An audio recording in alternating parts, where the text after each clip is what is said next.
Alright, so people don't get what they want, but they don't want what they get. So to kill time is to shorten life. So let's use the time to reach the goal of life very quickly.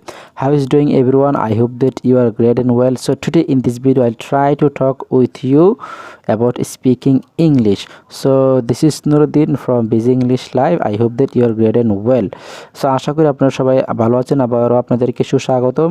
আপনাদেরকে প্রতিদিনই আবার আপনাদের সম্মুখে আমি হাজির হয়ে গেছি কিভাবে আপনারা ইংরেজিতে অতি সহজে কথা বলবেন তারই ধারাবাহিকতা নয়। আপনারা ক্লাসটি শুরু করার পর অবশ্যই আপনারা যদি আমাদের চ্যানেল অথবা পেজে নতুন দর্শক হয়ে থাকেন অবশ্যই আমাদের চ্যানেলটি এবং পেজটি সাবস্ক্রাইব এবং ফলো করে রাখবেন, তাতে আমরা ধন্য। তো চলুন আমরা মূল আলোচনায় চলে যাই। প্রথমে আপনারা দেখতে পারতেছেন আমি এখানে নিয়েছি সাবজেক্ট, তারপর বি ভার্ব, তারপর আমরা আননোন, তারপর আমরা ভার্বের সাথে আইএনজি দিয়ে দিব। ওকে, ওখানে আমরা বি ভার্ব কোন বি ভার্ব যেমন am, is, are, was, were, be, been, being. কেমন আমরা জানি এভরি কন্টিনিউয়াস টেন্স হলো বি ভার্ব। ওকে, তাহলে কোনো কিছু জানে না, কোনো কিছু জানে না সে বোঝাতে আমরা কী বলবো? বি ভার্ব সাবজেক্ট প্লাস আমরা সাবজেক্ট জানি I, we, you, they, he, she, ইট।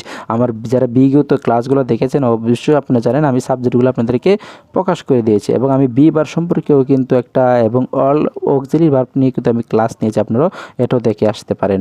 এবং আমার আননোন, তারপর ভার্বের সাথে আমরা আইএনজি দিয়ে দিব। অর্থাৎ যার অর্থ হলো কোনো কিছু জানে না বোঝাতে আমরা ব্যবহার করব। কেমন? এখন আমরা আমি বললাম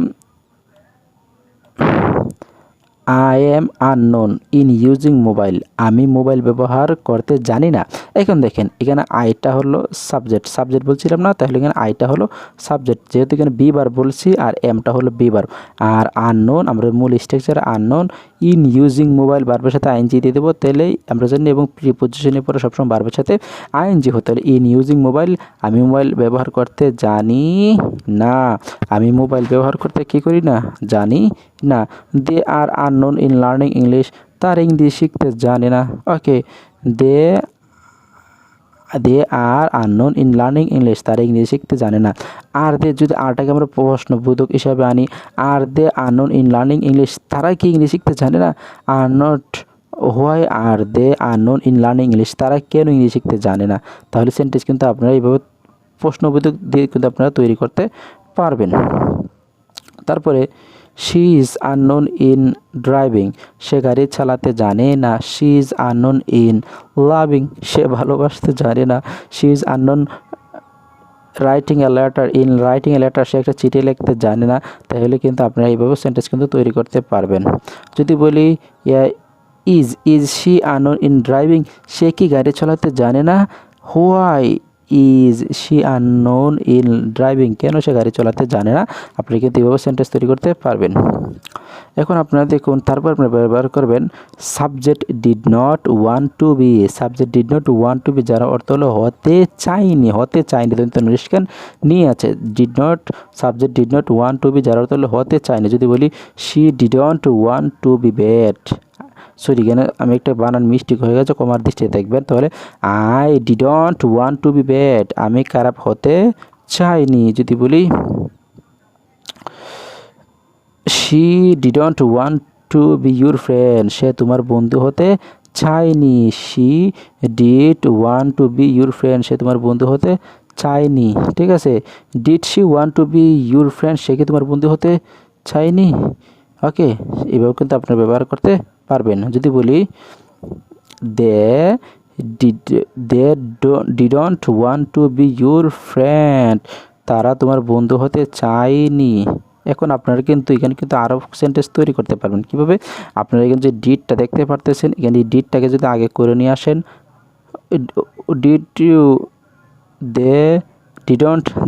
didn't they want to be your friend.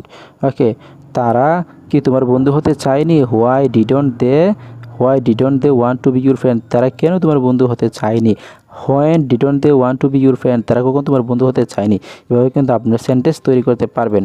কিন্তু আমরা আজকে যে মূল আলোচনা করলাম সেটা হলো subject plus didn't want to be your, এই নামটা তবে অ্যাডজেক্টিভ বসাবো যার অর্থ হলো হতে চাইনি। Subject plus didn't want to be যার অর্থ হলো হতে চাইনি, আমরা এটা ব্যবহার করব।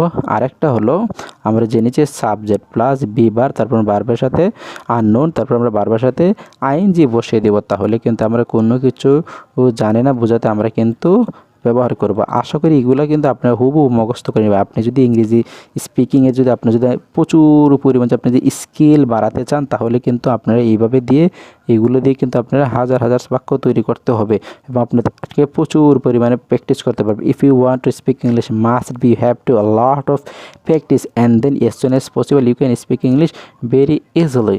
তো ভালো থাকবেন, সুস্থ থাকবেন, অবশ্যই আপনার বন্ধুদেরকে শেয়ার করে দিবেন যেন তারা যেন এমন এগুলো থেকে যেন শিক্ষা থেকে যেন বঞ্চিত না হতে পারে। আসসালামু আলাইকুম রহমতুল্লাহি ওয়া বারাকাতুহু।